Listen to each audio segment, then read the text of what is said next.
A Fome Zero e a Agricultura Sustentável é o segundo dos 12 Objetivos dos Desenvolvimentos Sustentáveis que a Unicef criou para uma melhor condição de vida da população mundial. Esse objetivo diz acabar com a fome, alcançar a segurança alimentar, melhoria da nutrição e promover a agricultura sustentável. Esperam que em 2030 sejam capazes de acabar com a fome por pessoas vulneráveis, principalmente com as crianças. A ONU destacou que o número de pessoas que passam fome aumenta e no final de 2018 atingiu o número de 820 milhões. Na África subsaariana, 1 a cada 4 pessoas estão cronicamente desnutridas. No Brasil, a fome atinge 5,2 milhões de pessoas. Esse número supera em 1,7 milhões a população do Uruguai. A agricultura sustentável é aquela que respeita o meio ambiente, deve garantir às futuras gerações a capacidade de suprir as necessidades de produção e qualidade de vida. Nesse tipo de agricultura deve ocorrer a diminuição de adubos químicos, o uso de técnicas em que não ocorra a poluição do ar, do solo e da água. Também deve ocorrer a prática da agricultura orgânica, a criação e uso de sistemas de captação da água da chuva para ser utilizada na irrigação e não desmatar florestas e matas para ampliação de áreas agrícolas. Os problemas e dificuldades que podemos encontrar na tentativa de soluções para o problema da fome são: é estimado pela NASA a partir de estudos de mapeamento e cálculos de áreas utilizados para cultivo que a maior parte dos países em média usa 17% a 65% dos hectares, onde em média 3 hectares utilizados conseguem alimentar de 1 a 4 pessoas. Há o surgimento de vários problemas, como a liberação de agrotóxicos que afetam o solo, a água e a vida em geral. Há também desmatamento para a criação de áreas para a agropecuária e famosos impostos. Os agrotóxicos começam a ganhar mais uso em 2016, com seu uso liberado, porém, alguns desses agrotóxicos podem ser tão nocivos ao meio ambiente e até aos humanos, apesar de não termos relatos sobre mortes por agrotóxicos, apenas pelo seu manejo e o consumo em extrema quantidade. Alguns foram proibidos em outros países, como o floriparam e fluorpiraldifenbenzil, nos quais são medianamente tóxicos, e o sulfaxaflor, no qual atinge as abelhas, seres com extrema importância para nosso desenvolvimento.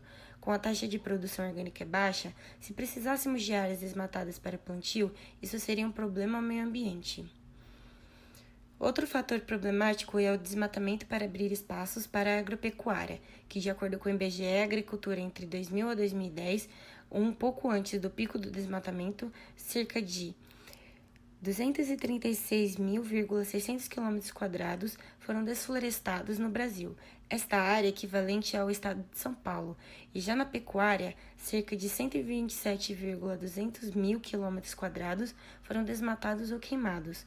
A floresta amazônica e a Mata Atlântica, que são muito importantes para a biodiversidade, estão diminuindo por conta das queimadas, tornando solos inférteis, ocasionando catástrofes ambientais.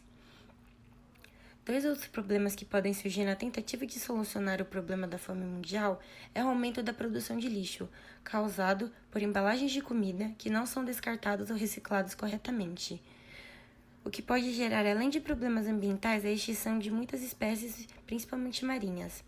O outro problema é que, caso o governo comece a fornecer comida às pessoas mais necessitadas, teremos um aumento de impostos, nos quais muitas pessoas já apresentam dificuldades em pagar, assim acarretando mais problemas econômicos e gerando mais desemprego, consequentemente causando a fome. A fome no mundo vem aumentando e já atinge cerca de 820 milhões de pessoas. A ONU disse em setembro de 2018 que os países que mais sofrem pela fome são marcados pela desigualdade econômica e carência de infraestrutura produtiva, e entre eles estão Afeganistão, Etiópia, Nigéria, República Democrática do Congo, Sudão do Sul, Sudão, Síria e Iêmen. Mas a fome também é encontrada em grandes e pequenas cidades de países ricos ou emergentes.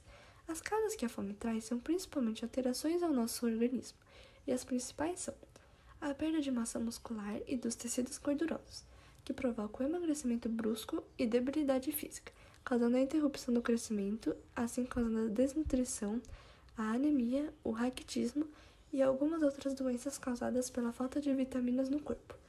Não se encontrou uma maneira eficaz de acabar com a fome ainda, pois para erradicar a fome, primeiro temos que entender o problema de cada região, entender o que pode ser feito para as pessoas não passarem mais fome. Mas existem coisas que já estão sendo aplicadas hoje em dia, ajudando aqueles que necessitam, como, por exemplo, a distribuição emergencial de recursos, a compra de alimentos locais e a distribuição de merendas em escolas.